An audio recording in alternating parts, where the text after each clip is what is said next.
Hello everybody, welcome back to the stream yet again. It is, once again, we are streaming to Twitch and YouTube at the same time. So we'll see how this goes.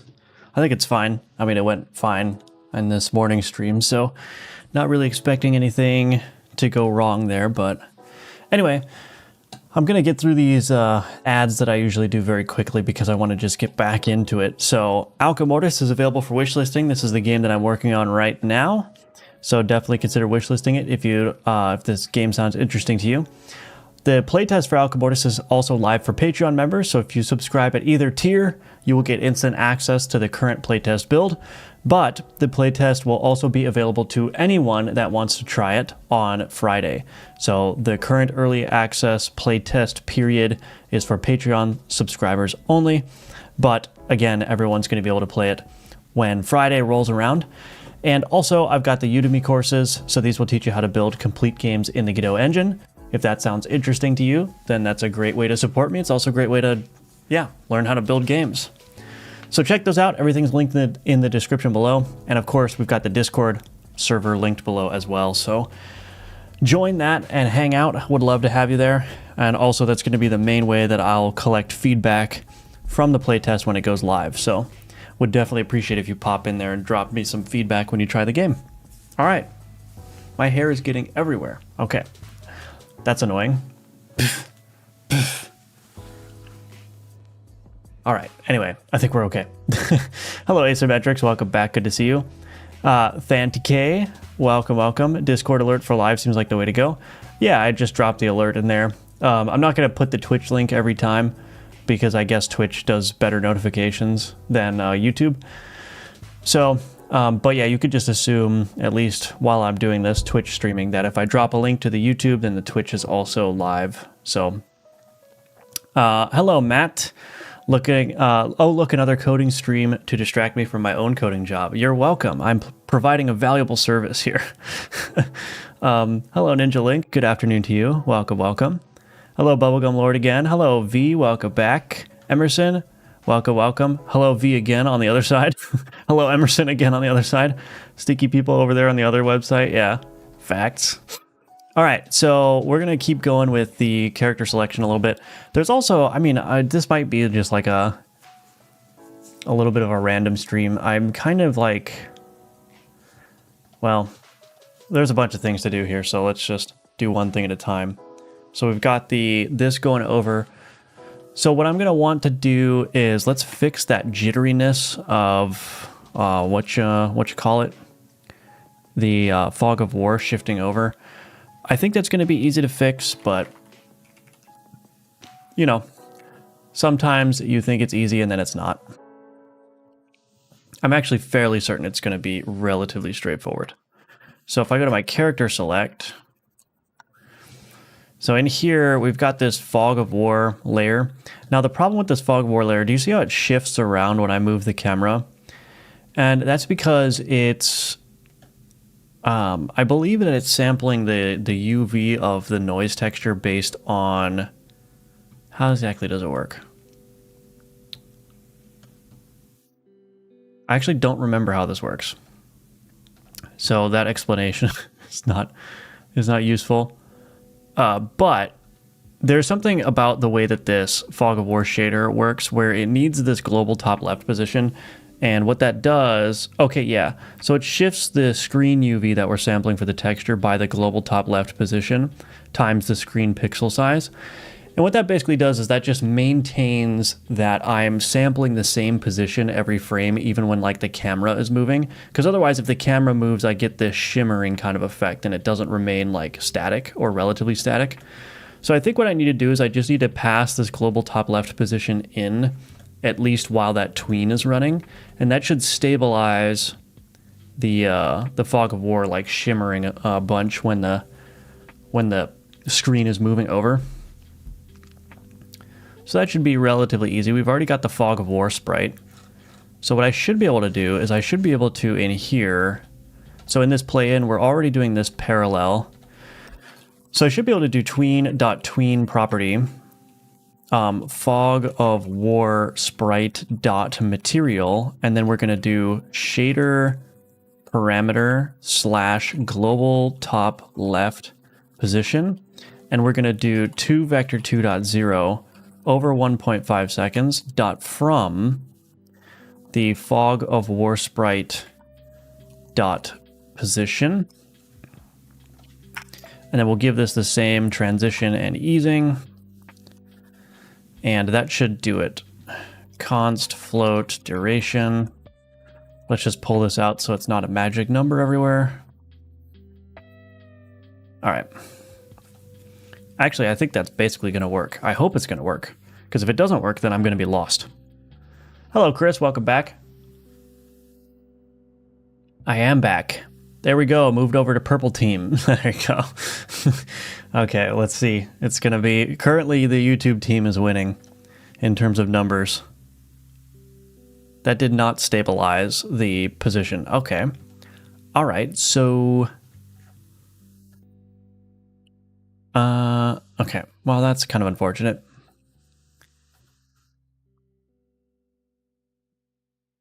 Is that not working, maybe? Did I do it wrong?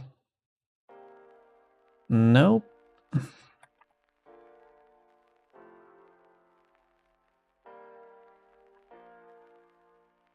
me see if I'm doing this correctly. No, that's correct.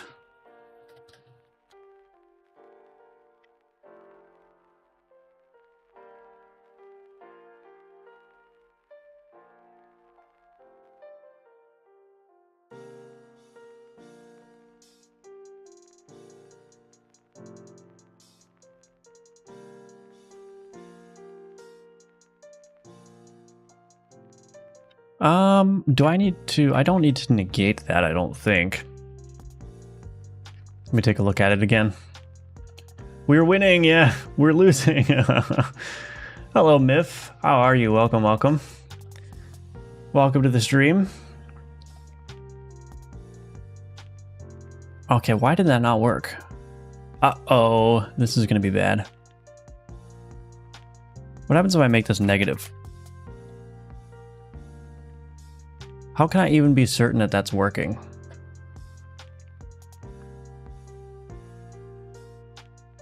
Oh, that stabilized it.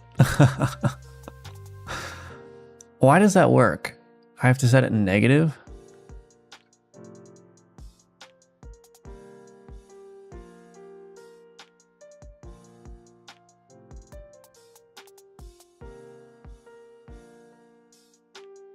Oh, I guess that kind of makes sense.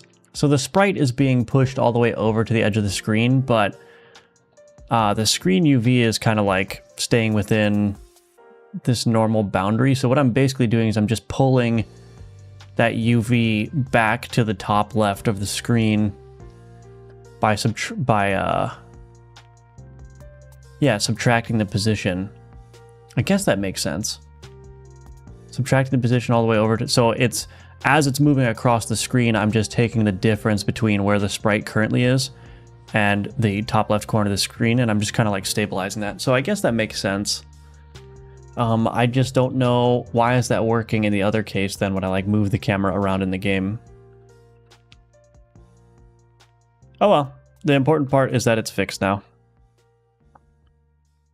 So you can see when I move the camera here, you see how the shimmering is not really there because I'm updating that shader parameter when I move the camera. So I'm not getting that shimmering on the fog of war layer. But I guess it was just a slightly different in this case. This is confused by the fact that I'm not moving a camera around. I'm actually just moving a sprite around. So maybe that's related. I guess. I don't know. The important thing is it works, so we don't need to question it too much. Hello, Budget Jim. Still no cat jam. Feels bad, man. What is that? Oh, the emote. I don't know. I'm a boomer. I don't know anything about how Twitch works. Oh, the light position probably needs to change as well.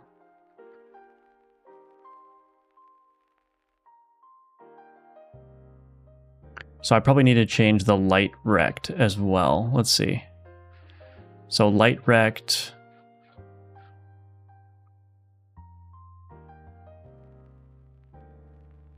Do I want this to be local to scene as well? I guess that doesn't need to be local to scene. So probably need to change the light rect as well.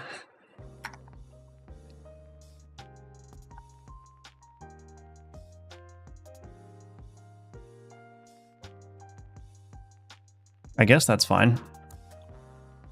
Let's see if that reduces the shimmering as well.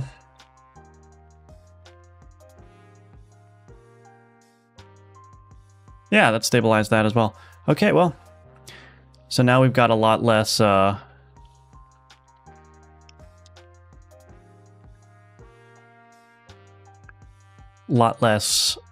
jitteriness when we're moving in and out. So that's good. So the major things now is we need a way of going back to the menu from here. We also need a way of, well, we already have a way of starting the run, so that's good.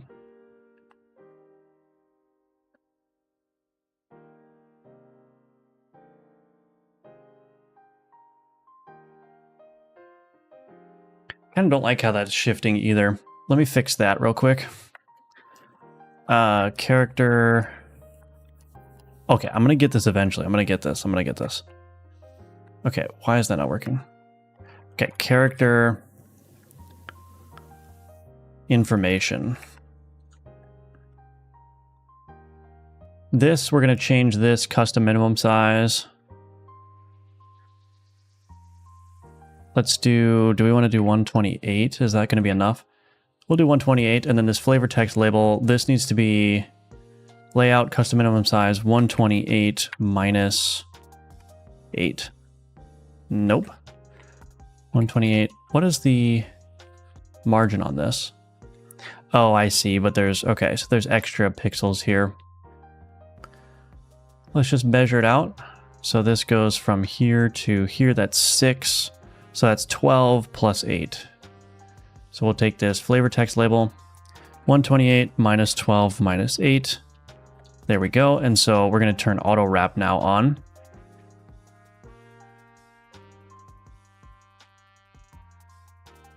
Flavor text here, flavor text here. Okay, that seems to be working.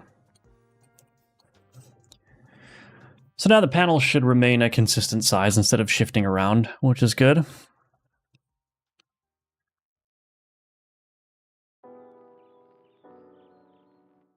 There we go.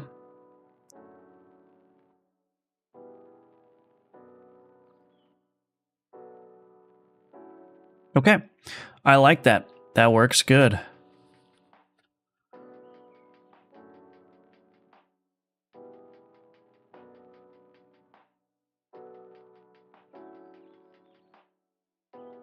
Okay, cool. So just need to figure out how to make it go back to the main menu now. And that's probably going to need to be, let me think. Private const string shader global top left position.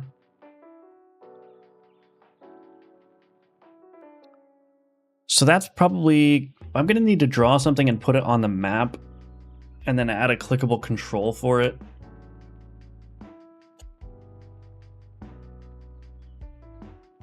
Yeah, what do I want to do for that?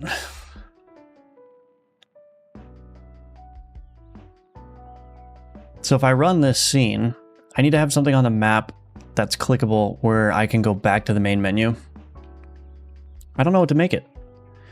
Hello, Neozoid. Welcome back. The character select screen is coming along really nice. I like it. What's your plan on confirming choice? I guess the begin button is the placeholder. Yeah, that's just a placeholder. So this will be the way that you can preview the characters that you want to do. And then I'm thinking, I mean, we might as well do something on the map as well to like go onward. So yeah, begin, that's just a placeholder so I don't get soft locked on this screen while I'm testing. And it doesn't work right now because I ran the game from this scene rather than from the start.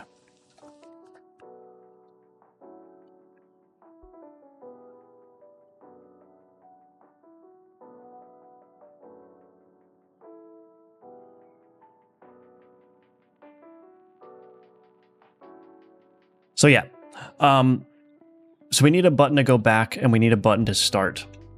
And those should be like actual like environmental elements, like the same way that the rest of my UI is. So I just need ideas for that kind of stuff.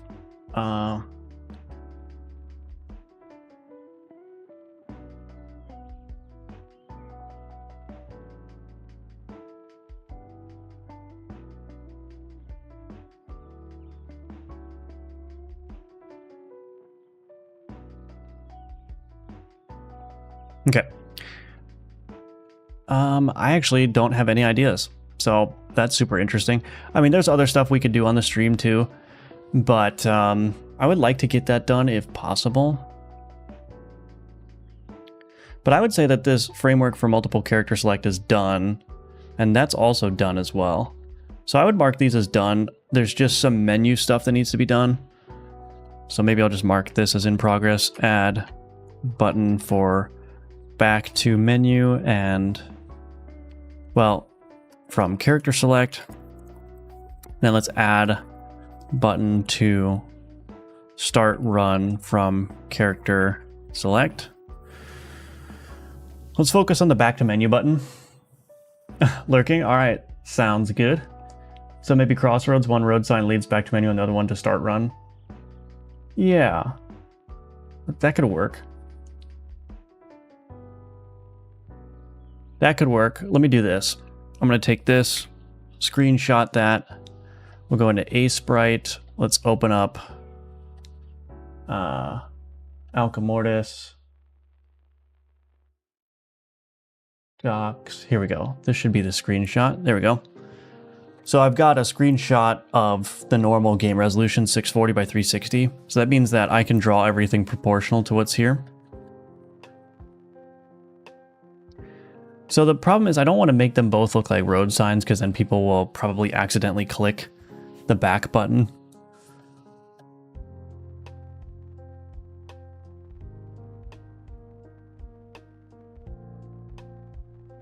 Somebody said that there could be a node up here that gets revealed that you can walk through.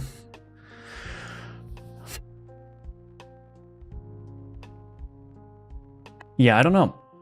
I mean, that's an option. I'm worried about players getting stuck on the screen, but I guess that would be a position to bring the skull guy, the skull tutorial guy in, so he could say like, hey, click here. Hey, dummy, click over here.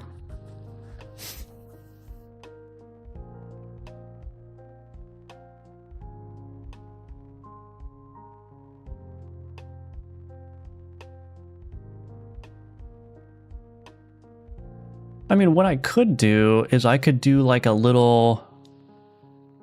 Here's what I might be able to do. So we've got this like scene here. Quit, start.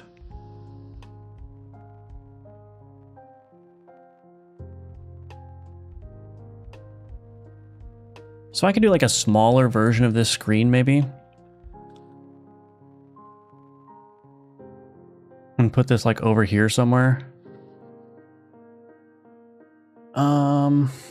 Do I want to do that?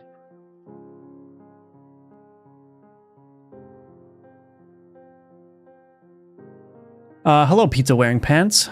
Good evening. How's the project coming along? It's going great. Yeah. Lots of work to do still, but I'm happy with the progress. Welcome back to the stream, by the way. Hello, Darren. Why not move them a little lower, and when a character selected, it would cause the fog to reveal the exit node? So, yeah, I could do that for sure. Move them lower on the screen. I mean, there's the idea too to use this as the start node. So you go here and then you teleport. Somebody said to teleport into the map, which would be cool.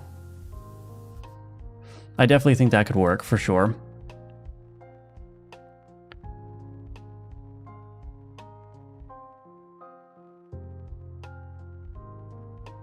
Because this is the same art as that character select.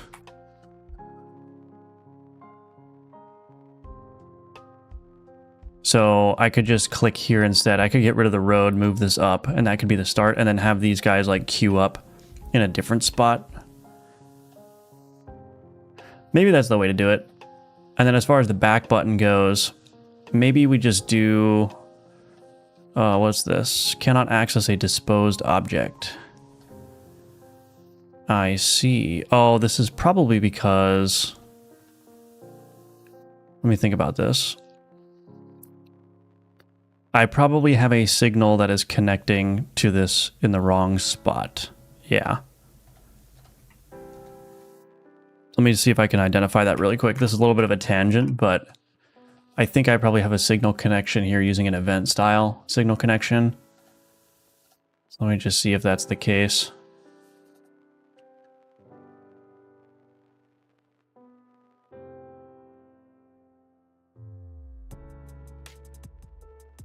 Okay, maybe not.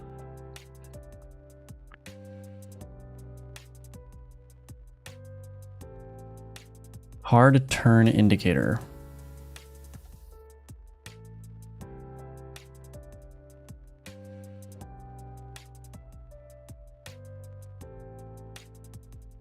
Hard turn indicator ready.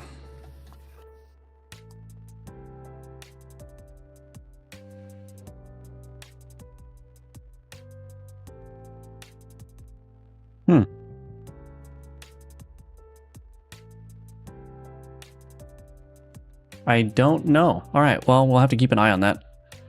I think this happened after I quit.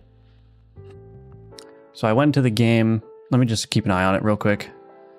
I went into the game here, begin, and then when I quit to menu and start again, that's not an issue. Oh, there we go.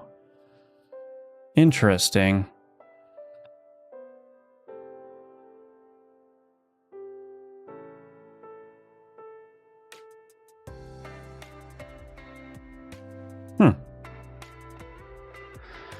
Well, let me just write that down. Disposed object access bug when starting game from character select, quitting to menu, and reselecting a character. We'll figure that out later, but I just wanted to be able to reproduce it at least. So that way I can address it later. Maybe scroll back to menu, road sign, progress to run, like in main menu. Yeah, something like that. So I'm thinking, let's just see how this goes. So if I just take this main menu and I just roughly match this layout here, but I do this more appropriately scaled on this. So if we take, let's just see here for a second. Let's do, like we'll do a big tree here. Like so.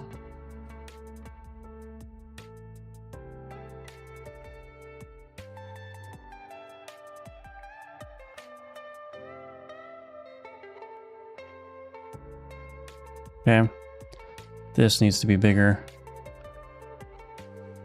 Oops. Son of a biscuit.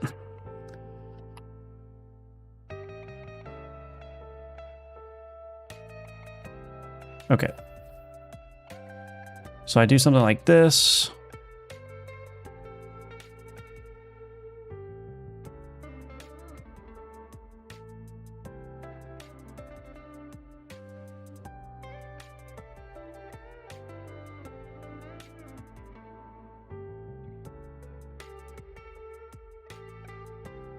Okay, that'll work. And then we've got like the little road here. That's too much. Let's just do like a little road.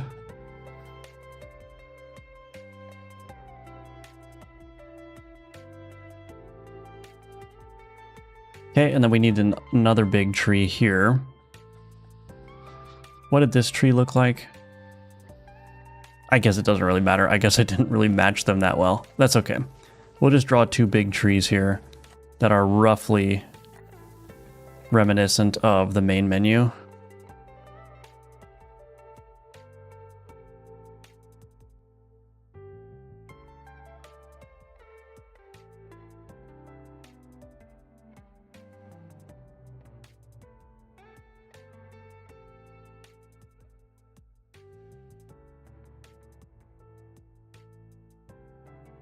Something like that.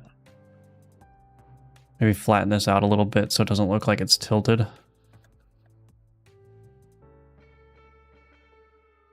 Let's take these and just move these over a little bit, like so. And then we're just going to modify, or we're just going to maybe put a little road sign here.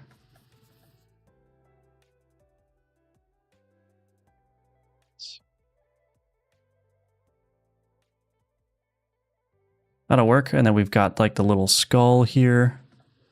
So I don't know if I'm going to be able to do this at this scale, but you could try it.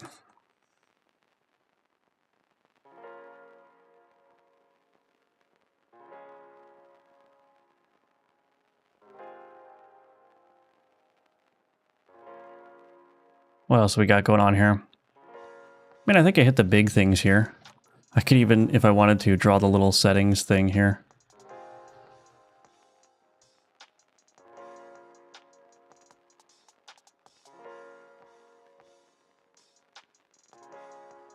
Yeah, something like that. And then would probably want to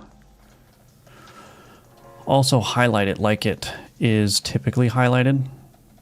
So we'll just do this.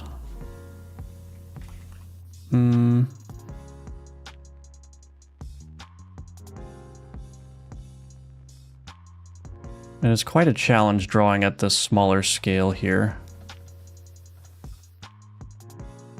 There we go.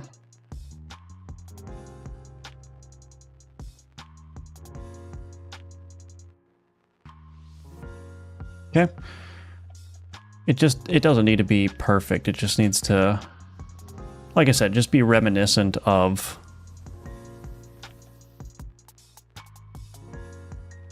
the main menu.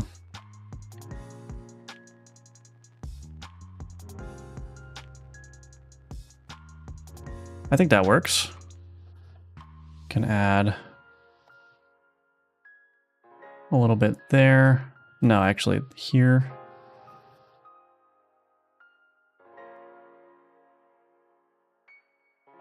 This might be a little bit too busy.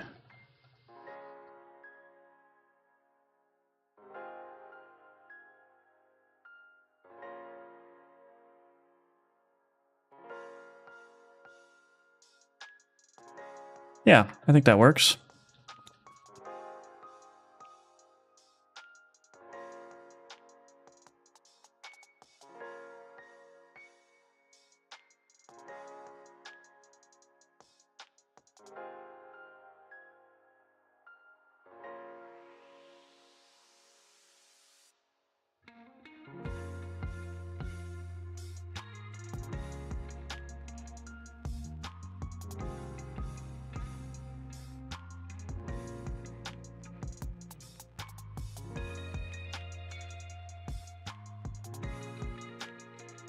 Well, we'll see how it functions.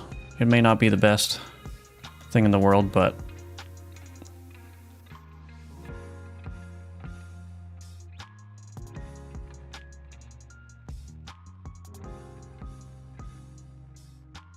just experimenting.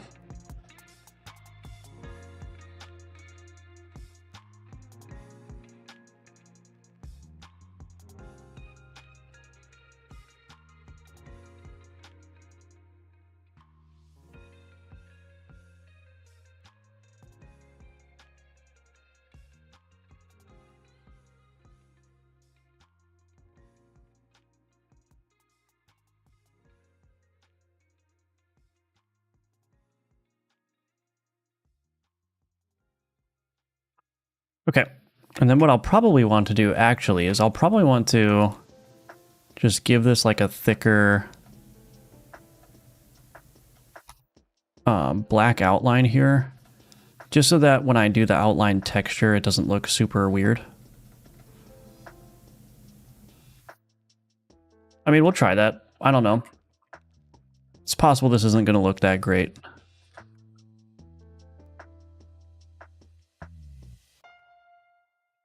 Let me save this.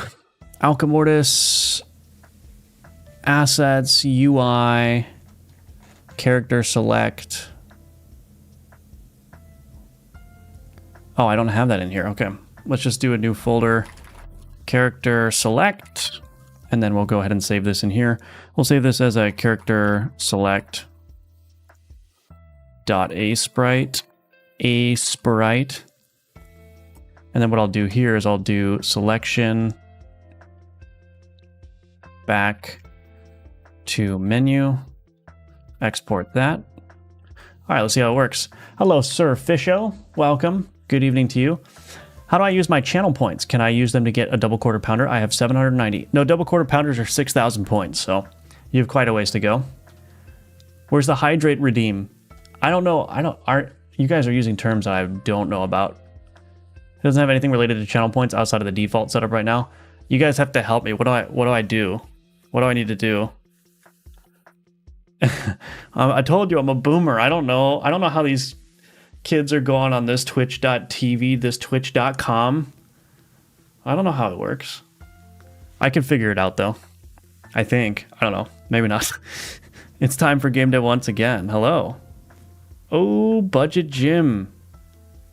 Thank you for 2 Big Macs. All right. It's close. It's not quite what I get, but that is funny. How does that, what is that? There's like an effect playing in my little Twitch dashboard thing. Does that happen online as well? All right. Well, that's pretty funny. Anyway. So let's go ahead and add this in here.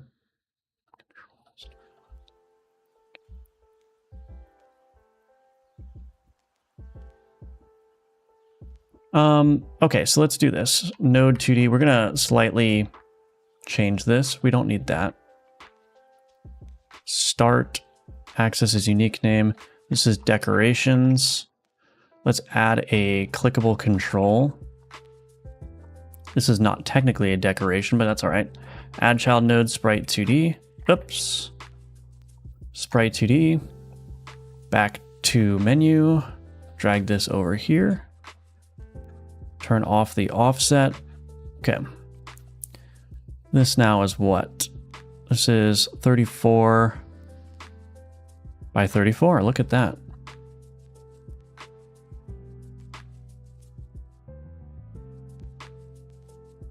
Reset the size there.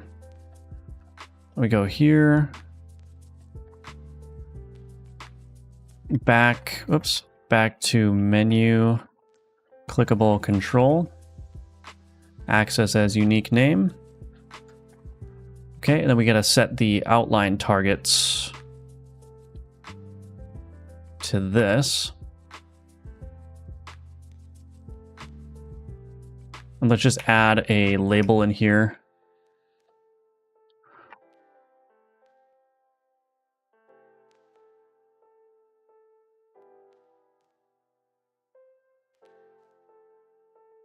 Okay. Node, private, clickable control. You're seeing it too, Emerson? That's pretty cool. Maybe Twitch isn't so bad. Clickable control. Okay, so we've got that clickable control here. This is the back to menu clickable control. Back to menu clickable control dot clicked plus equals on back to menu clicked.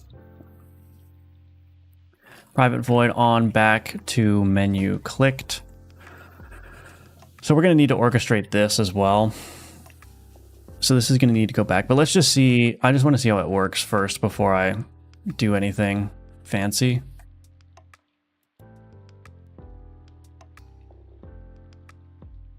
So we'll see how this looks.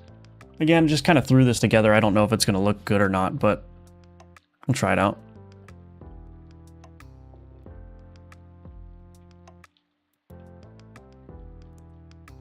Is that going to outline it? Yeah, it looks, I guess that looks fine. Do I want to have the text there always? I think maybe I do. Viewers gain channel points by watching. You can set up these rewards. That's all I know. Okay. All right.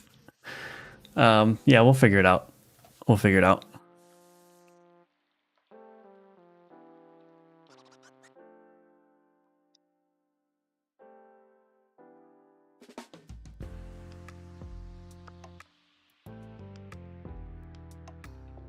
I don't know if I want that text to be there always, but maybe it should be there always. I could just move this down a little bit more too.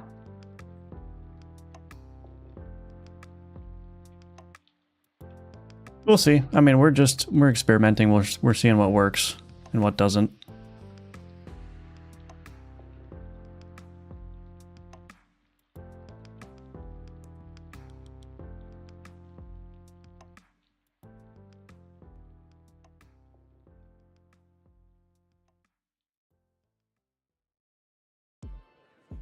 I'm expecting this screen to go through a whole lot of iterations here, but that's all right. That's totally fine. So let's get this back transition working. I think that will work. I mean, maybe I'll replace the art at some point, but it works as a little stopgap for now if we're not going to keep it. You can do cool stuff for rewards on your overlay as well. Interesting. Okay. Yeah, I'll definitely check that out. I got so much to do.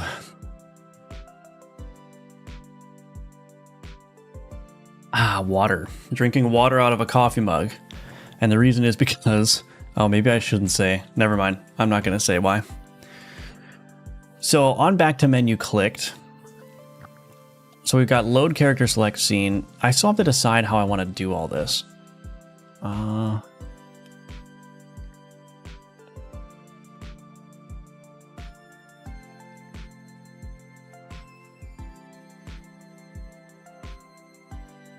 Character select play in.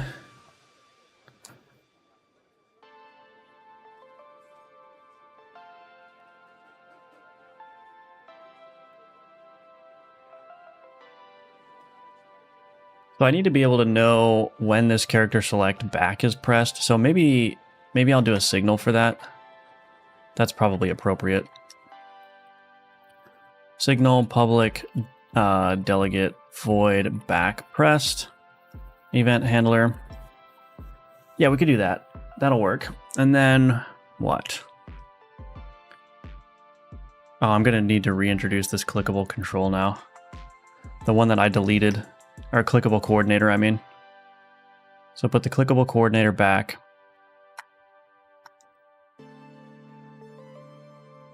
Clickable coordinator. Okay.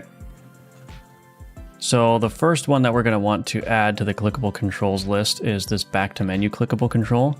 But then when we're creating the characters, we're going to want to add clickable control coordinator.add clickable control, selectable character. Okay, so on back pressed, what we're going to do is we're going to say clickable coordinator.disable mouse input. We're going to need to want to do a play out.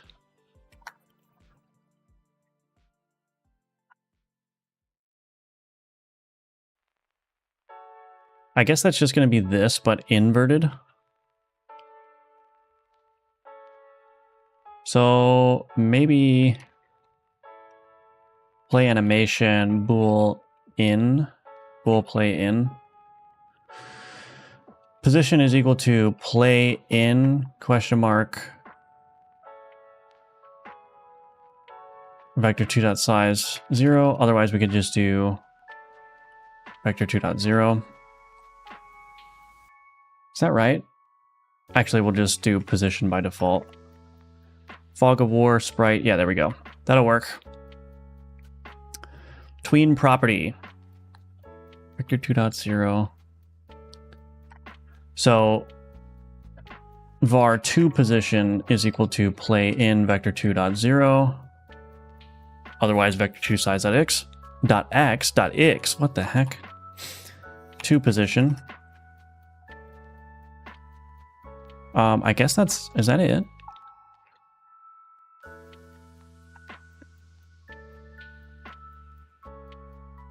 Play in, or play animation false.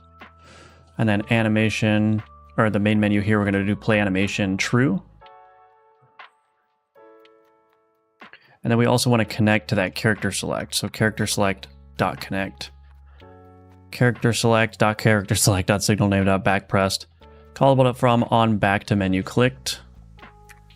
Private void on back to menu clicked. We're going to need to do a play animation here as well. Why is this async? Let's get rid of that. We don't need this anymore. Private void play animation.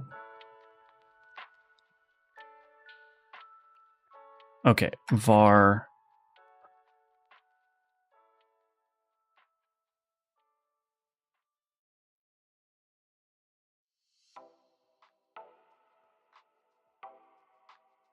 to position is equal to play in vector 2.0. Okay, so now we're going to want to do play animation false. And then here, play animation true. So if it's going to go to play in, it's going to go to vector 2.0. Perfect. And then what we'll do is we'll say if not play in, then what we're going to do, well, we need to free the character select. Actually, maybe I can just do that in here. If not play in tween dot finished plus equals queue free. All right, let's see what that does. Let's see what that does. And we've got some errors already. Reference non-existent resource. That doesn't seem right.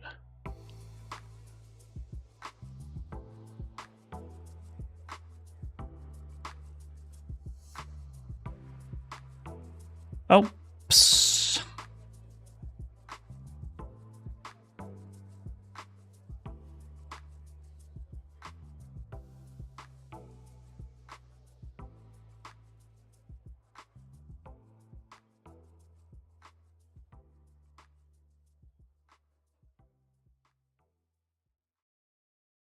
Oh, there's this dot from here. Oh.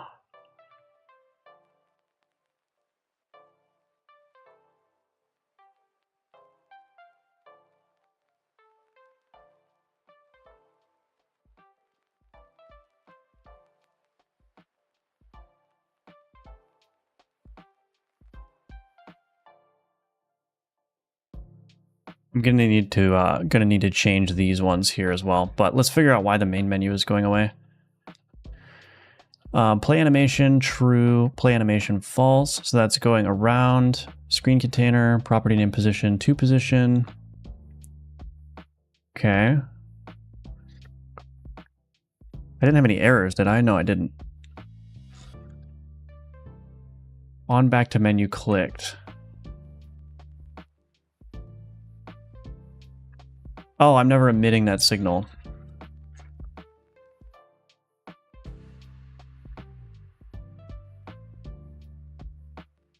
That would explain that. When you don't emit signals, then you don't do anything in response to the signals.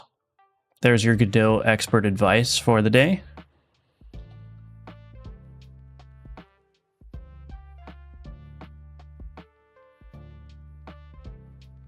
So the other thing I want to test is I shouldn't be able to select these characters when I go back. That needs to go away as well. Okay, so I should... This is actually going to be relatively easy, I think.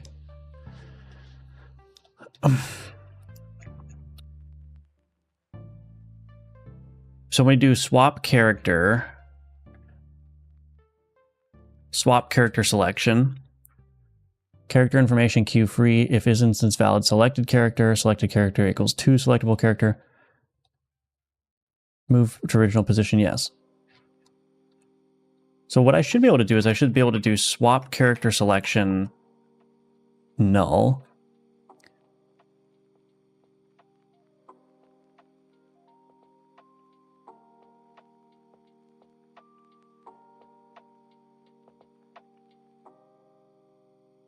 let's just handle null in here. If character definition resource is equal to null, then we're going to do start button dot visible equals false. And we're also going to do, where is the character information being freed? Oh, it's being freed up here. Okay. And we'll just return out of here. Okay. So now I can do show character information null.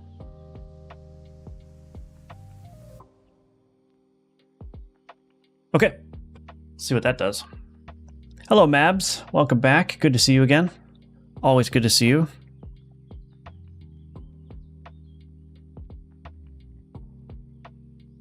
So if I select a character now, and then I go back... Oh, that's not right. Why does that happen? What? Why does that happen? That's not right. What in the heck?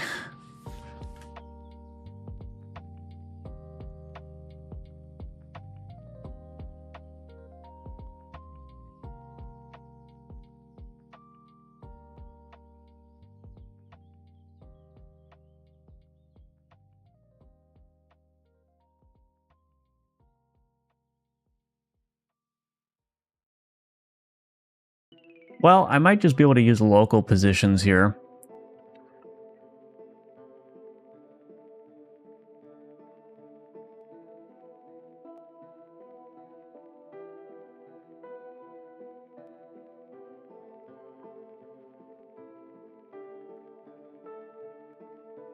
I think I can probably just use local positions. Let's try that. I don't think that will break anything. I don't think that will break anything, and that should maintain the... So if I do this, and then I go back... Nope, that didn't work either.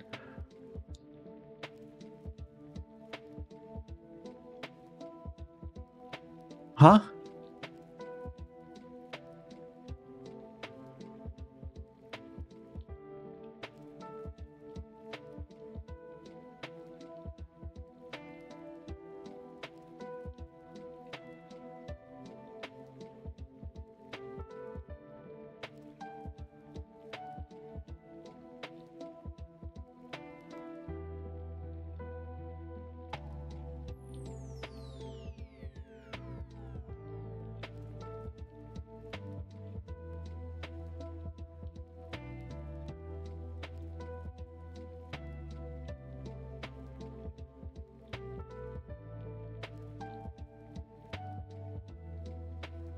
Why is that happening?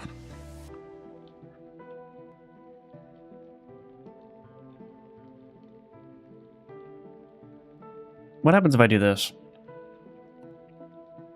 If I do that before I play the animation, I wonder if there's a position being overridden or something.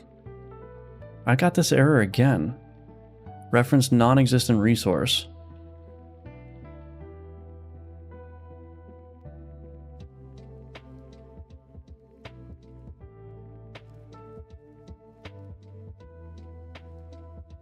Okay.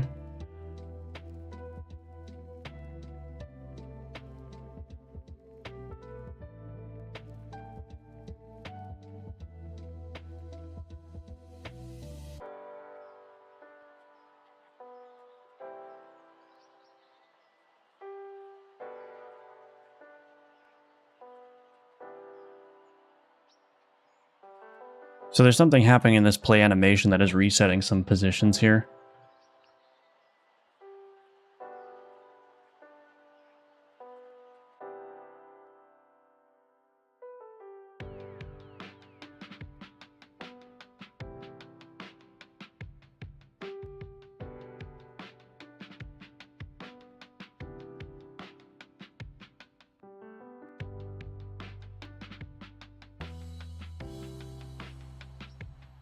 Why would that be happening like that? Show character information null. So if I play the animation out first and then I move the character, it doesn't work. I guess I shouldn't really figure out why. I mean, I fixed it already, but... Oh wait, no, now it's working. What in the heck? I don't know. Maybe that was... I don't know. I don't know. I didn't change anything.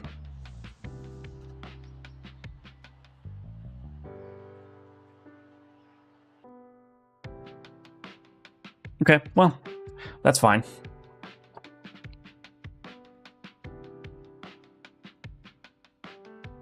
Okay, so now we got to get this little shimmering fixed again. So we have this from negative fog of war sprite position.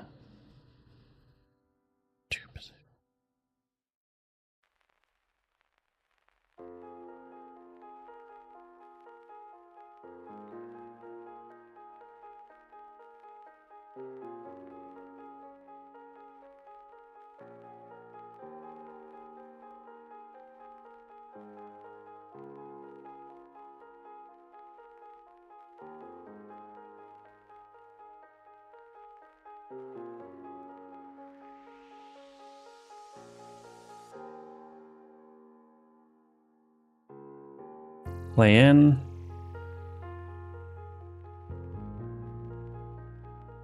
I don't know if that's going to work, but let's see.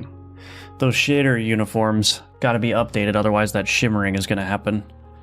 And I don't really know what the shader uniform value is supposed to be when it's going out. So it's obviously not that. Why is this...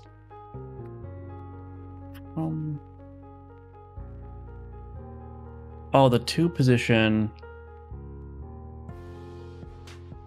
Oh, this 2 position needs to be negative, I think. So we can leave this the way that it is.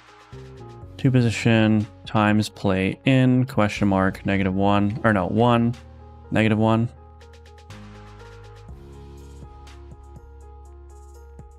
I think that's it.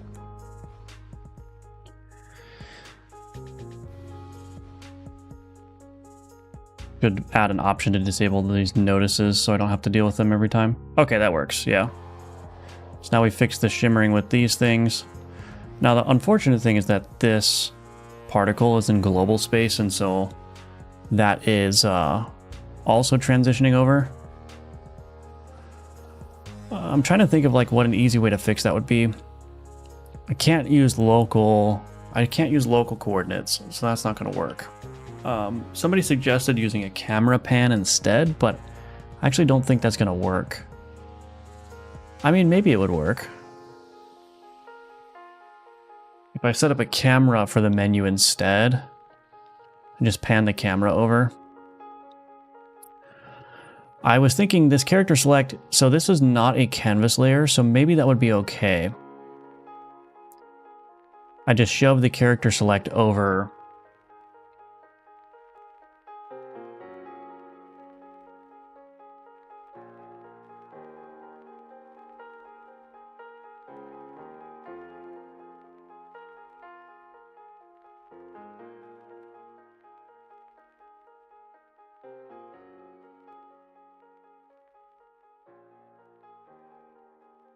Yeah, I think the camera panning would work to do this. I mean, I'm going to have to restructure some things again to get camera panning in place. The question is, do I want to do that now? So basically, I've got the main menu here. This is a canvas layer, but I could, I guess, do this. I can add the character select here and just shift this over. Oh, but the problem is that doesn't bring the canvas layers that are inside of here with it. So that's the problem. Follow viewport. What happens if I do follow viewport?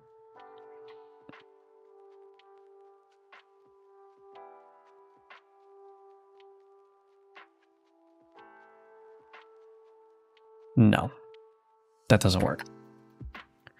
So yeah, that's the problem, is these canvas layers. These are canvas layers here, so getting them to follow the camera is going to be a matter of actually shifting these things around. There's also a camera here, but that's part of the sub viewport, so I think that's fine. Yeah, I think I might just have to leave it. I mean, an easier solution would just be to disable the particles when the quote-unquote camera is panning around. Yeah, disable particles on transition. I think that would be the way to do it.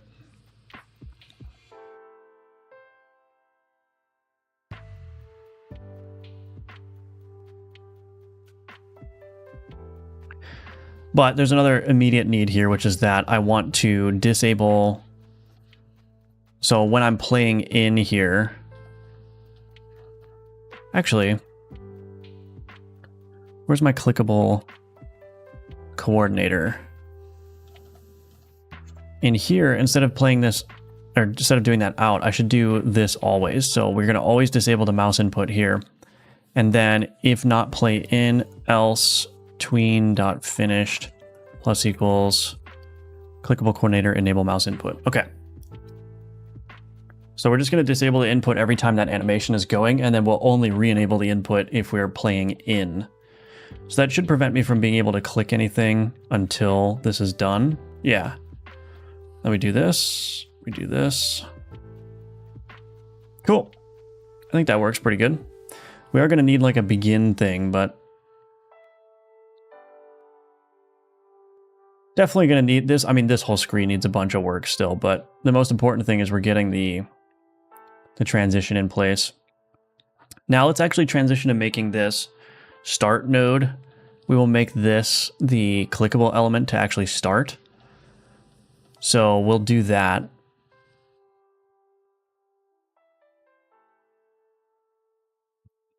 Let me commit what I have though. I don't need this. This can go away.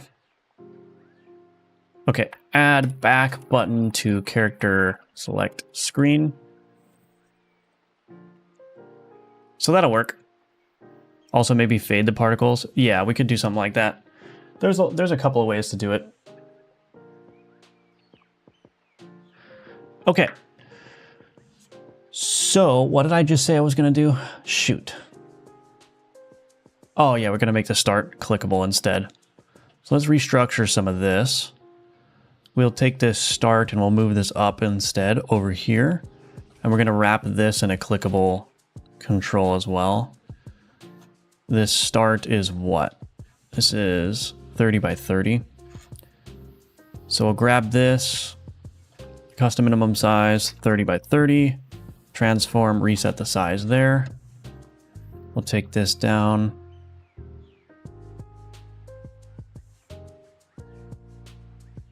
Just plop that there, I suppose. Put the start underneath it, and then start. That'll work. Okay. Clickable control. This one is going to have, let me think. I need to go up here. Outline target, start.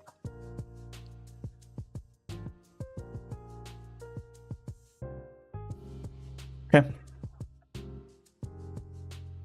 Let's fix this line 2D. That'll work.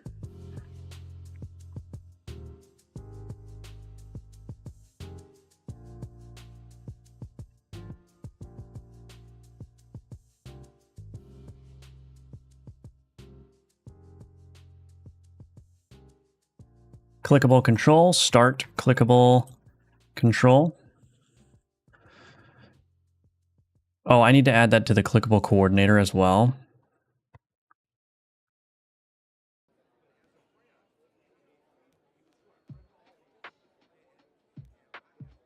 Cool. But I'm also going to want the start clickable control as a access as unique name. Start clickable control dot clicked plus equals on start clicked. Private void on start clicked. Okay, so in here, we're going to want to, by default, start clickable control dot add input lock. And then when we swap to character selection,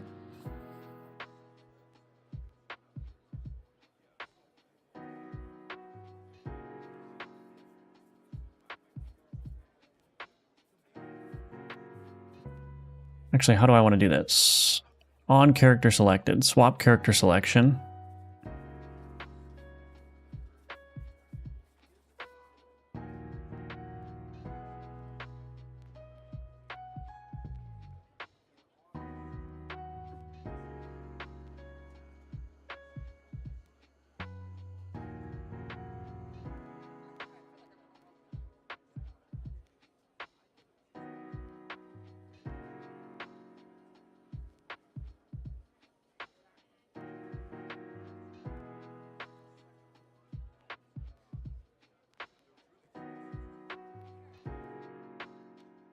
I'm just trying to think about how this logic works. If selected character is equal to null and toSelectable character is not equal to null, then we're going to do start clickable control dot remove input lock. So if we're going from a null selected character to a non-null selected character, then we need to remove the input lock. Else, I guess I don't really need to do that. I think this is the only line that I need. Let's give that a shot. Maybe you could do a slide to character select. Maybe you could do the slide to character select, start with the whole screen fog, and then reveal the screen similar to the start of the run. Yeah, I can do that. What is your VS Code theme? It is Dracula. Classic, good old Dracula. Oh, goodbye.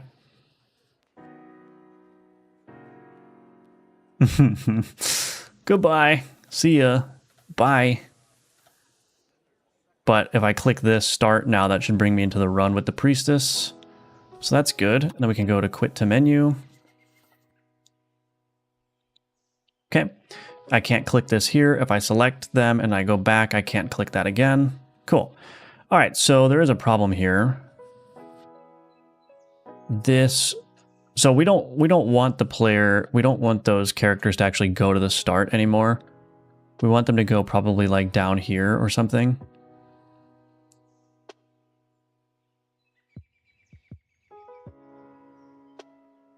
I actually don't know. I mean, we're going to try it. Let's just add a marker 2D here. Let's do a character staging marker. We'll bring this over here. We'll just put this down. Maybe down here somewhere. This is not exactly centered. Maybe I should make it exactly centered.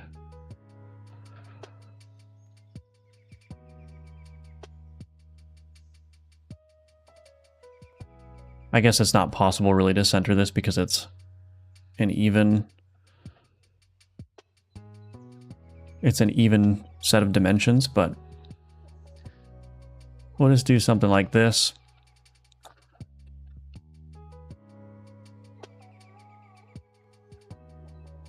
Node private marker 2D, character staging marker. And then when we move the character into position, instead of going to start position, we're going to character staging marker.position. And then we're going to need to move the character to the start when we click it. So I'm probably going to need to do something like that, but we will take care of that in a second. Let me also, just while I'm here, let's remove this start button, delete. And we'll get rid of the start button. We don't need this anymore.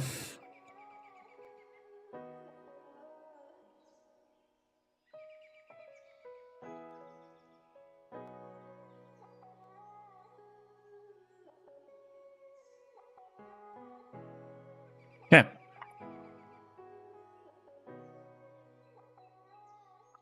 That should work. Hopefully.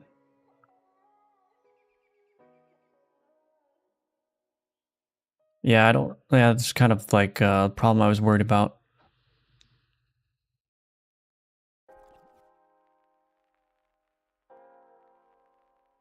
Guess we could put them above the start node, maybe? Well, that would look weird too. Well,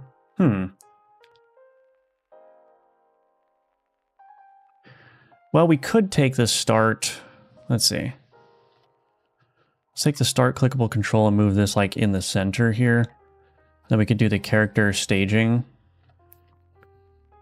marker.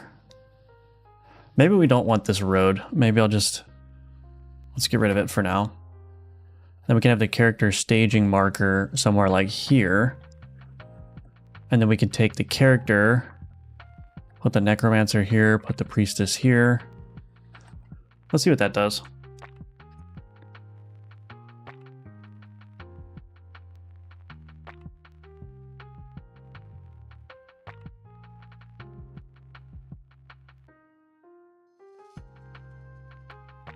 I think that's better.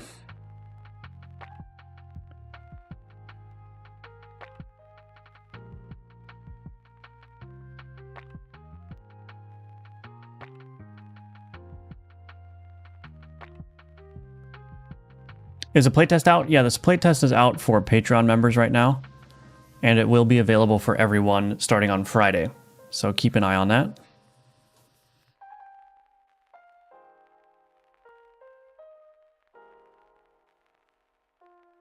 So they're a little bit off-center where they're supposed to be staged, but what I could do is I can move these out a little bit more. So I can put the Necromancer more out here, Priestess more out here. We're playing with it. We'll see what happens.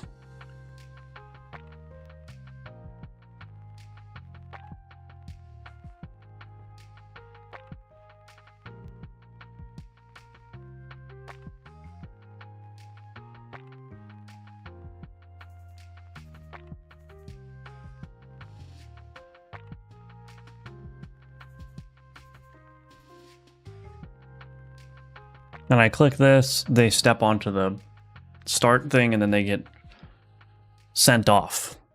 Maybe that'll work. Hello, HP Jonas. Welcome, welcome. I need to use more markers like this. The amount of eyeballing positions that I do is insane. Yeah, markers, basically, as far as I can tell, that's the only thing they're useful for, is just having like a visual indication in the editor where you just need a position that you want to place. So yeah, we'll absolutely play it when the playtest is out. Awesome, thank you. Yeah. Just a couple more days to wait for the public playtest. I hope you all enjoy it. The playtest is not going to contain the Priestess, obviously, or any of these changes that you're seeing right now. We are now working off the master branch.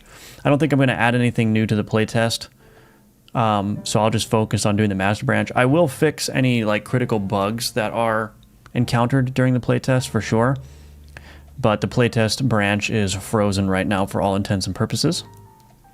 You like it, Emerson? Yeah, I think it's turning out. Certainly looks better than just having the button laying there. Okay, so we'll get the characters. First of all, they need to be offset a little bit better, I think. I don't know how I'm going to do that. So they need to be offset a little bit better. The problem is like their bounding box is like mathematically centered on the center of this thing, but that's not how visual centering works, right? Like mathematical centering is not, yeah, that's just not how you center visual elements. I think a classic case of this is like, so you know like the play button for audio players, it's a triangle, right? That if that was mathematically centered with the other buttons like the next track, previous track buttons, it would look off-center, even if it was mathematically centered. That's because the visual weight of the icon is shifted more to the left. And so a lot of times when you're trying to center UI elements or things like this, it's more important to center it like visually speaking, based on the weight or like this, I don't know what the designers call it exactly. But it's kind of weird how that works. Like you could perfectly mathematically center something like in this case, and it's not right. It doesn't look right. Because when we're thinking of the center, we're thinking of a line going from her feet like up through her head. We're not considering like what is her bounding box, right? So it's kind of an interesting thing that you run into sometimes.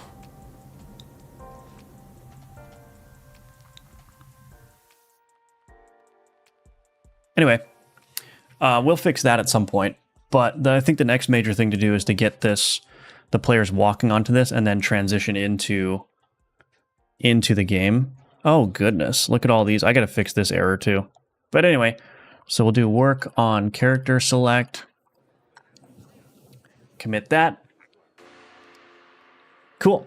All right, I'm gonna take a quick 3-minute break, and when I come back, we'll just continue with polishing this up, making it work real nice. So I'll be right back in just a second, and we will continue on.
Okay, I'm back.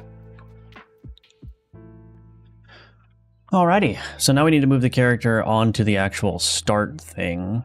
So what we're gonna do is, let's see in here. Character select, move character to original position, move character to selected position. Okay. Private void, move character to start position. Let's do move selected character to start position. So when we click start, actually let's do, let me think.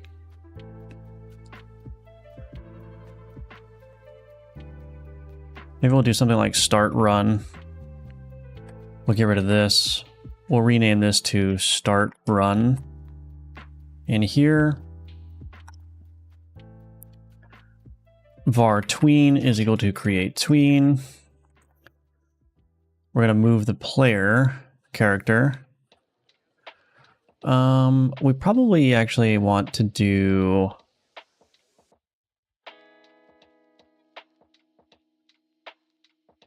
I'm probably going to want to create a tween, actually.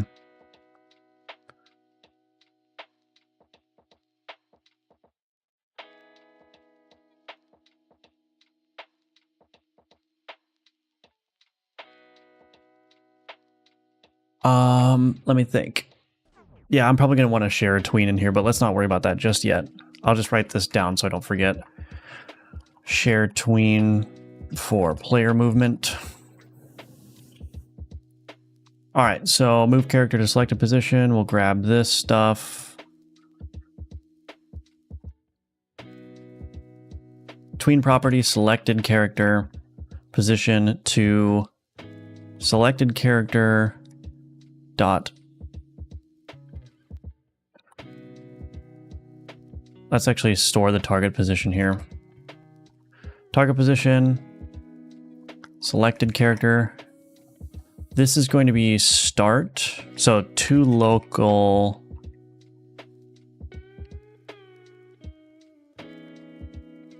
Selected, hold on, selected character dot to local. What? I can't do to local here.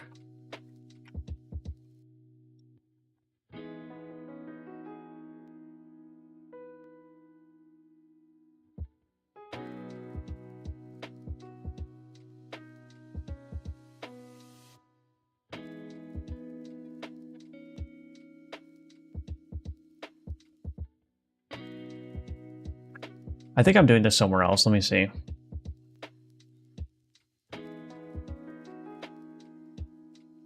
Get viewport, get canvas transform. Okay, so get canvas transform times start dot global position. I think that's going to give me the local position.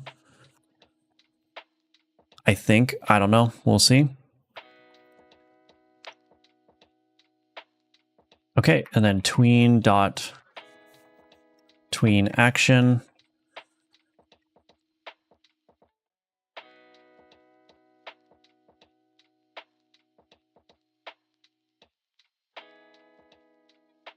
Let's do clickable coordinator dot disable mouse input on everything. It's going to go to the target position, tween action in here.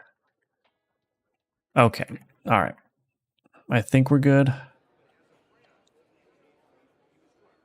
Well, I don't know. There's only one way to find out. I think maybe use another marker to indicate visual center. Yeah, that can work. Have you tried making a 3D game? I have not. Not really. I mean, there was one time where I did do a little bit of prototyping with a 3D game, but it didn't go anywhere. I was just mostly curious about how Godot 3D worked. Okay, that seems to work. That seems to work.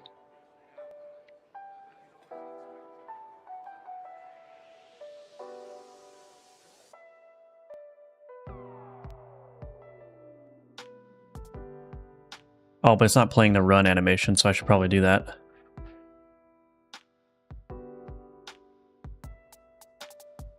Selected character, play run, target position, travel time. Okay, let's try that. What are those crosshair looking nodes? Those are marker 2Ds. They basically are just a node 2Ds that have a little gizmo that gets drawn so that you can identify their position easier. But that's only in editor. It doesn't, you know, doesn't have any effect in game.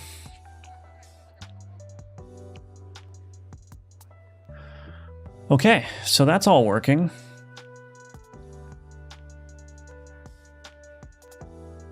Obviously, there could be a lot more to do here with respect to polishing this up and everything. But I think that's all right. So priestess, necromancer.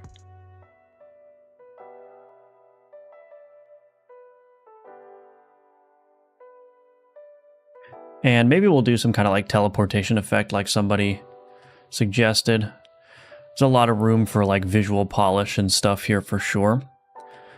But the next thing that I want to do is I want to make sure that these tweens are shared. So let's do private cleanup tween, character tween. So anywhere we're removing the character, instead of doing this, we're going to do character tween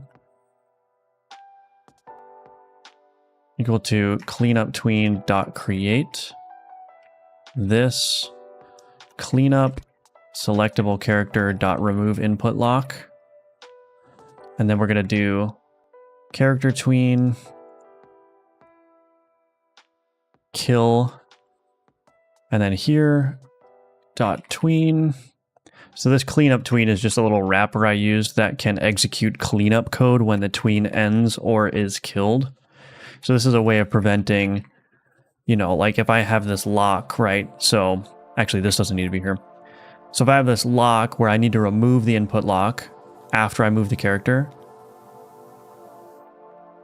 move character to original position. Where is this actually locking the character? Swap character selection, move character to selected position. Oh, move character to original position. Oh, I see. Yeah. So anyway, this remove input lock needs to happen in order for the lock count to remain consistent. But if I ever interrupted this tween while it was running and I didn't have this cleanup tween, that input lock would never be removed, and I would end up with like a soft lock scenario where I missed decrementing the count after I incremented it.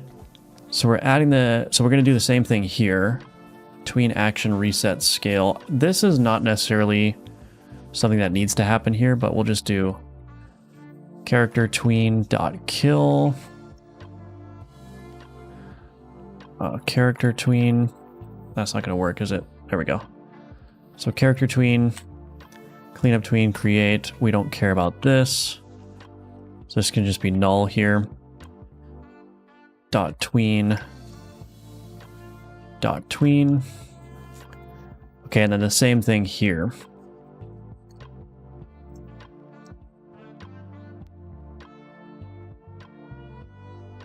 Character tween, kill, create tween this null. I don't think this is necessary. I don't think this is ever going to be interrupted here, so it doesn't really matter. We don't need any cleanup code there, but let's just make sure that that works and that I didn't break anything. Gotta go. Bye, everyone. Thanks for joining, Mabs. Good to see you. I personally find working with UI and animations quite demotivating. I really admire your effort on those. Yeah, it can be. Animations and UI, those kinds of things are very hard. But I think what helps is you just try to go after it in small chunks. So instead of like expecting to sit down and get your UI perfect, you just get it a little bit better in small increments over time. And you know, with you just keep thinking about it in the background, you keep making minor tweaks to it. You might see a game or some other thing online that inspires you as to how you want to structure your UI. So yeah, I think if you just temper your expectations a bit and just say, well, I'm just going to get something working and I'm going to try to do it the best way possible, and then I'll just approach it with the attitude of it's going to improve over time, that whatever I produce in this one session, in this one work session, is not going to be final, but it's going to be a step toward the final result. I think that helps a lot. So anyway, that's my advice to you. My unsolicited advice to you. All right, so all this is looking good. Now I got to figure out where this error is coming from. This object disposed exception. But the tweens are all working, so use cleanup tween for character animations. Let's figure out where this disposed object issue is coming from. Object name game speed manager. So game speed manager, there's something going on here. Game speed manager.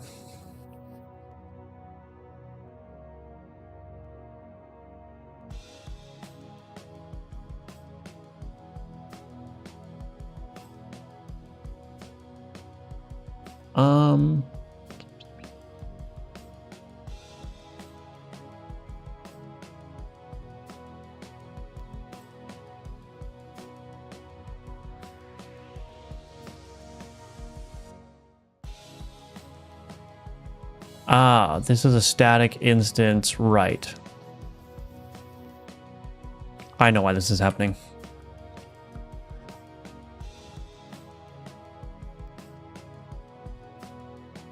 We are going to do this. This really probably shouldn't be a static.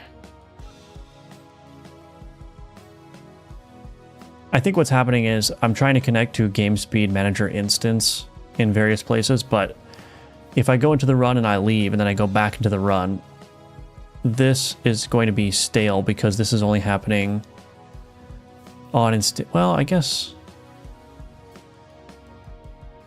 Where is this being read? Let's see. Oh, card turn indicator, right. Okay, so I'm creating cards in the character select screen and I'm trying to connect to the instance before the new instance has been assigned in the run. So I think the solution here is, well, this really shouldn't be a singleton because it's not an auto load node, so I'm ending up with some stale state issues. This should probably be, instead of an instance, although I do have a bunch of static methods in here, that's kind of a problem as well.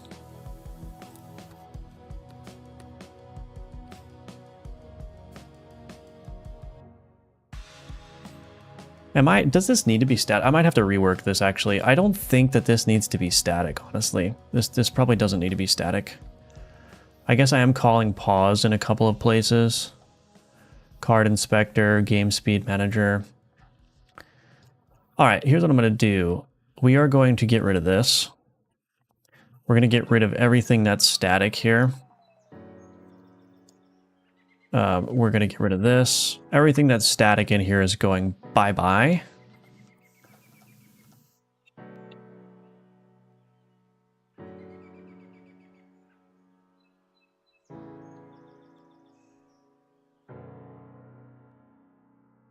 Get rid of instance. This has no nodes, so this is irrelevant. We can get rid of this. Just clean that up a little bit, I suppose. Pause locks. So this static, we're going to get rid of this. Oops. Get rid of this. Get rid of that. Get rid of that. Get rid of that. We'll get rid of anything that's using instance dot. Okay. And then the way that I'm going to do this instead is we're just going to add this to a node group instead. So we're going to do this dot add to group.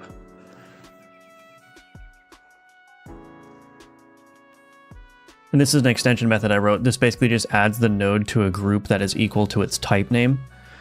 So I'm guaranteed that every node in the type name game speed manager group is a type of game speed manager. So that makes, you know, casting the nodes that come from, you know, get tree, get first node in group very solid, because I know that the type name is only going to be associated with that type, right?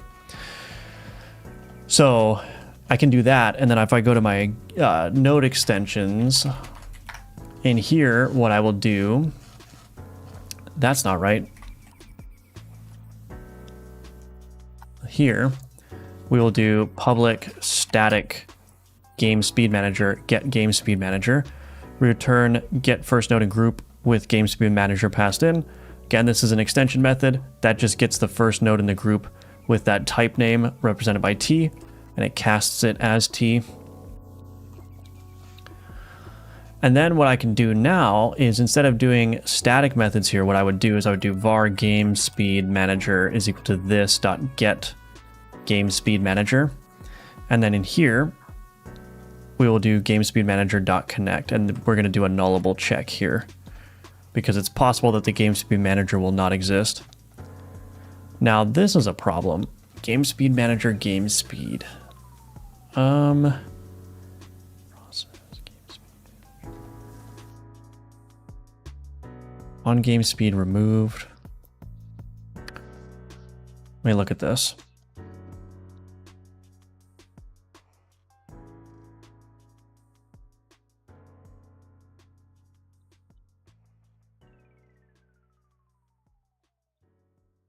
Probably what I want to do is just do game speed manager dot connect game speed changed, callable up from float on game speed changed.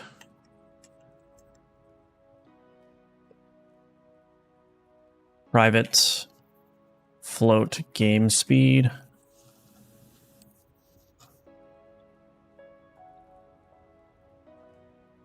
Although that's not going to give me the initial game speed, so that's a problem.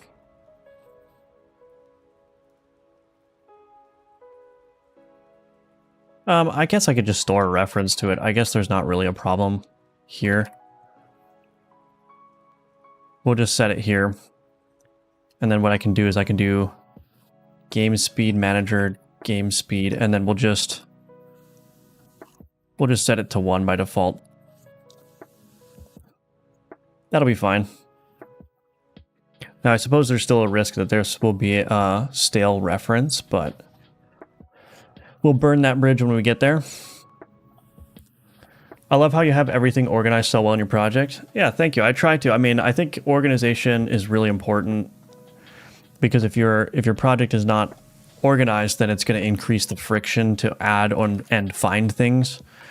So I know it's tedious sometimes to organize and reorganize your project, but organization definitely can make a difference in your productivity.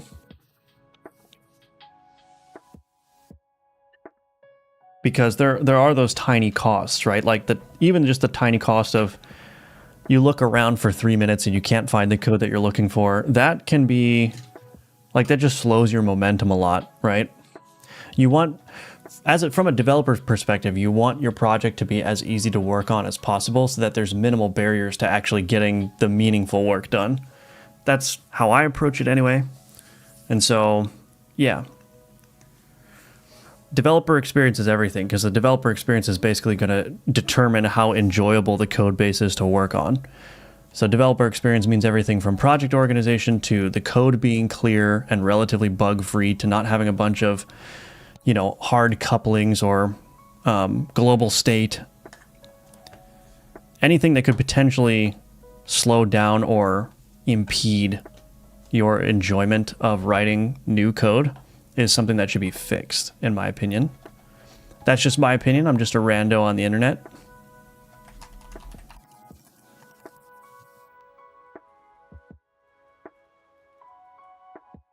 Oh, I gotta store the game speed manager here too.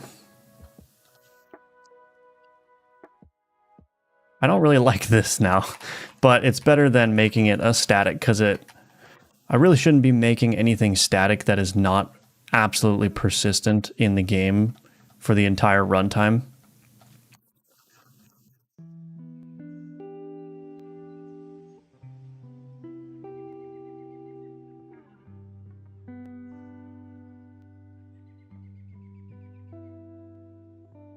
Okay.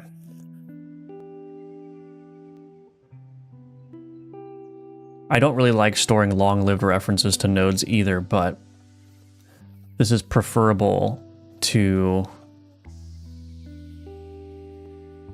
what I was doing before.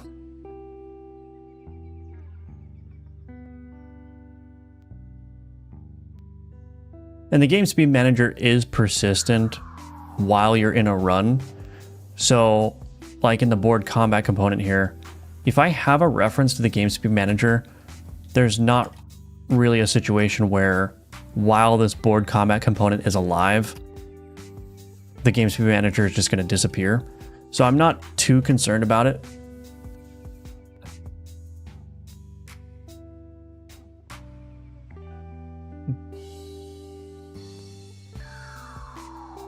Okay, now we got the card inspector here.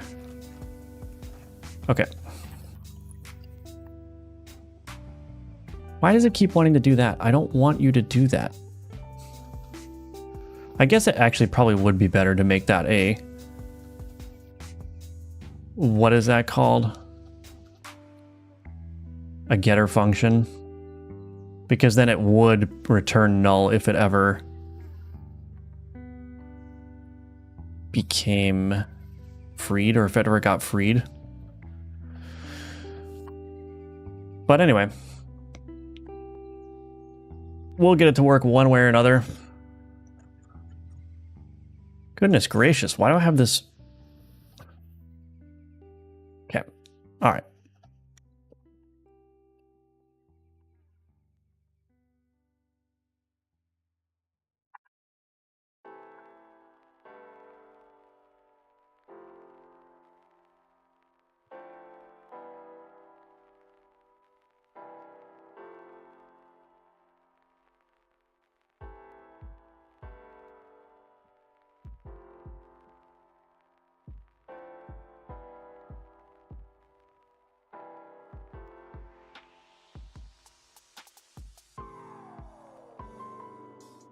Okay.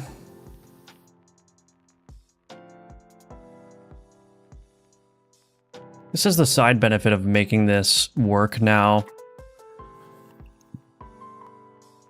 In the case where I want to run a scene like the combat widget standalone, this would have just completely broken before because there would have been no game speed manager. So that's a nice side effect of doing it this way.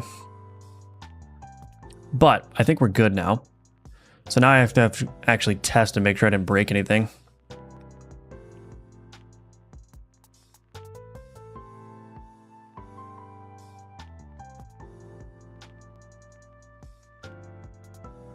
I go here. That seems to be working. Open this up. 1 second here. Take these cards. Bam, bam, boom. Okay, so now to combat. Let's see here.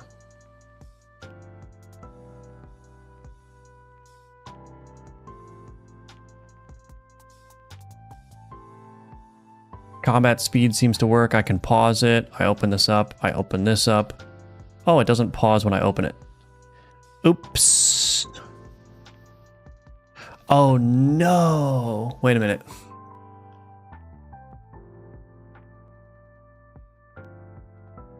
I think I need to go to, I think this is wrong. I think my game speed manager, card loot table, card mouse events manager,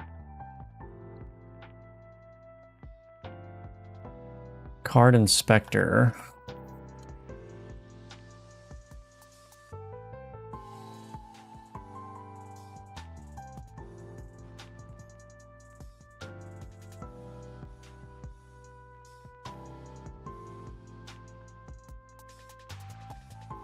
Is this never pausing this? Hold on a second. I thought that the card inspector was supposed to pause.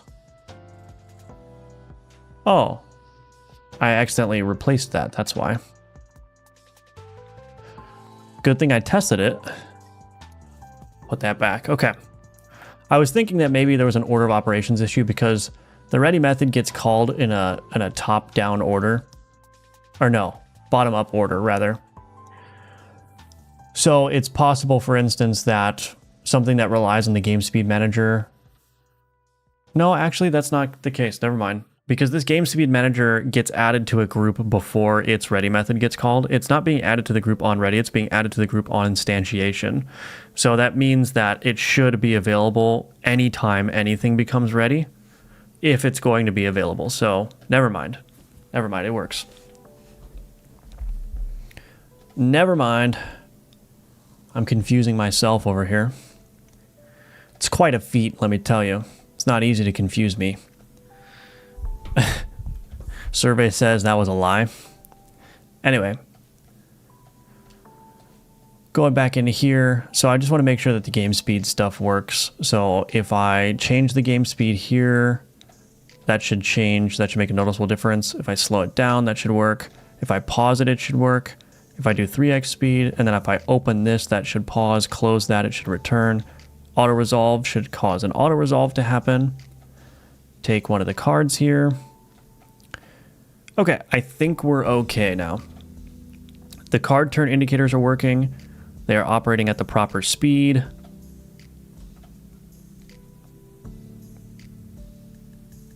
I'm healing so much from the poison that my board is just flashing constantly. May need to come up with a different heal effect for that one. But that's kind of fun. Also, it's going to be annoying with the heal sound effect that I have, I think. But, you know, it's okay.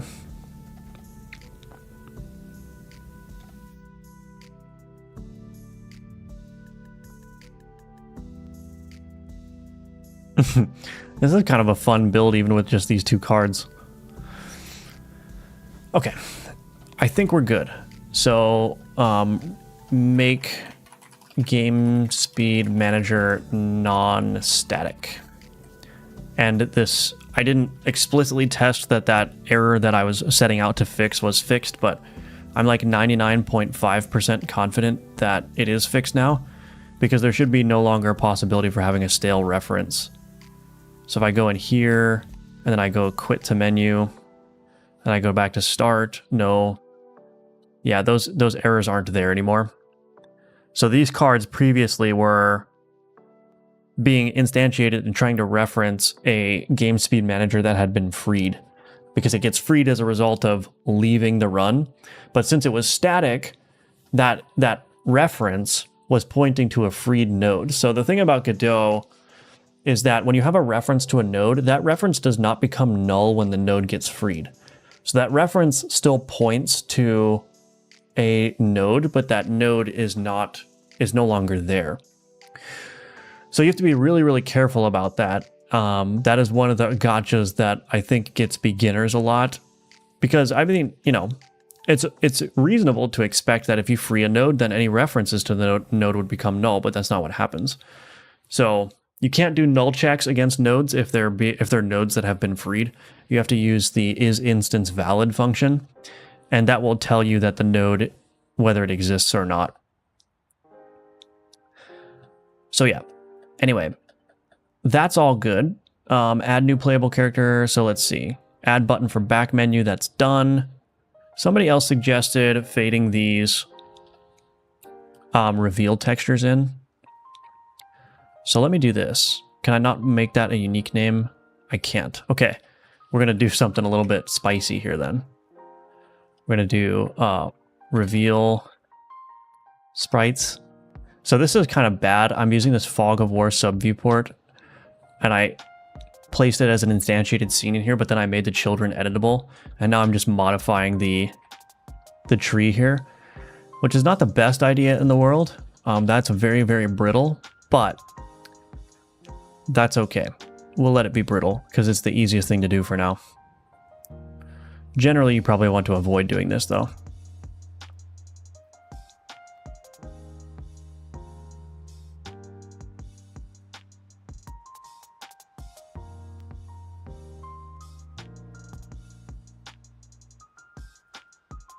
Now I could do something a little bit fancier.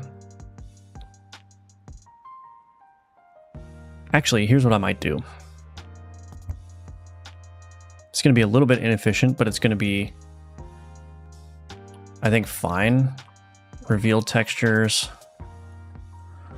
So when we play the in animation, what we're going to do is we're going to do for each var sprite in reveal textures get children of type sprite 2D. We're going to take this fog of war canvas layer dot add reveal, no. Fog of war sub viewport. I don't need this. Get rid of that. I don't need that either. Do I need this Fog of War sprite? Yes, I do. Do I have a reference to the sub viewport? No. Fog of War sub viewport. So what I'm going to do in here, it's going to be a little bit tricksy, but we're going to do Fog of War sub viewport dot add reveal. Dang it. How do I do this? Add revealed position. Do I dare make this public?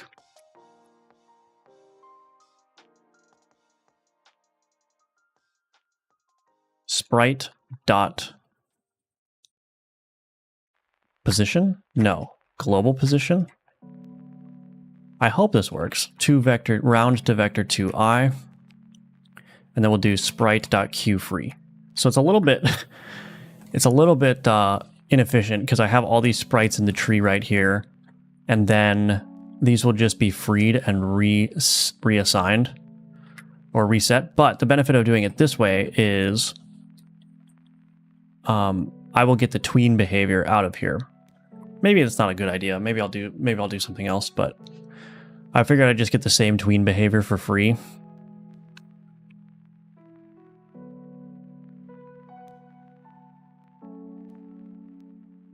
Object reference not set to an instance of object. 108.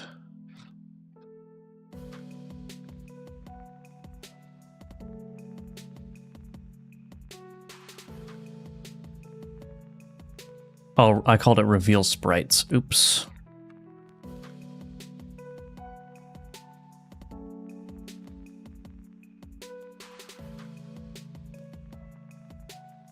I may actually take a different approach to this, but let's see. Yeah. All right. My clever idea is not going to work. Let's do this instead. Public void play reveal tween for sprite.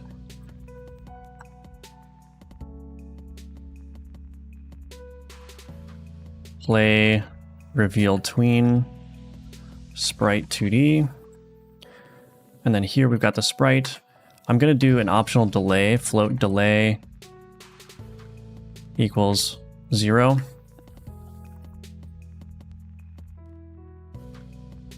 So now I can do play reveal tween on the sprite.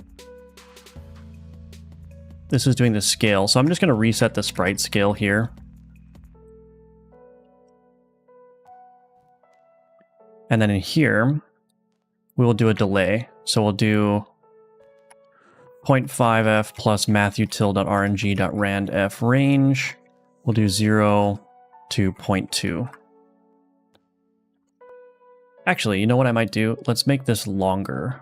1 second, because this duration up here is 1.5. So we'll start fading them in 1 second into the animation. We'll see how that looks. Oh, but that 1%, yeah. That 1% will get you. Ooh, that's cool. I like that. But probably knock this down just a little bit more.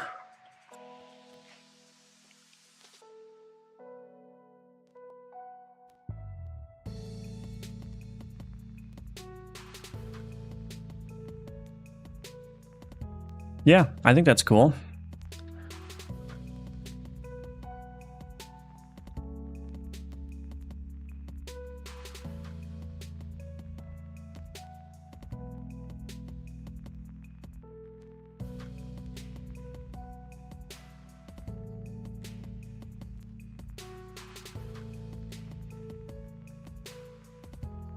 Why is it disappearing automatically now when I do that?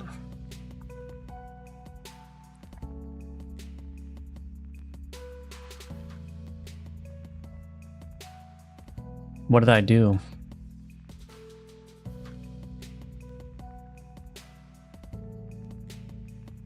What did I do?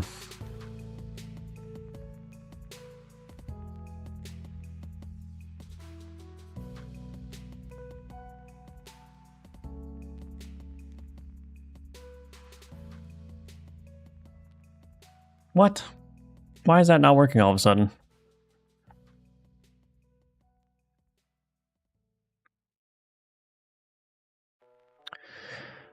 Oops.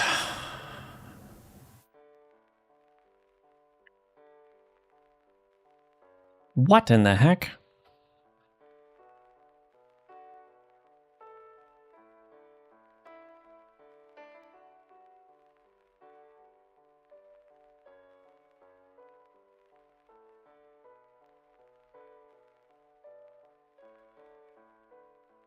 Oh.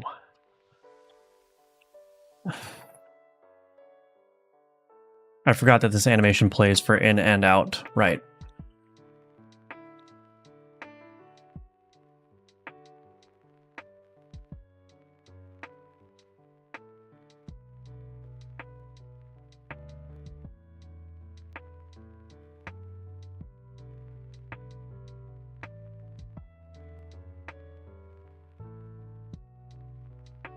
Okay, that works. That works.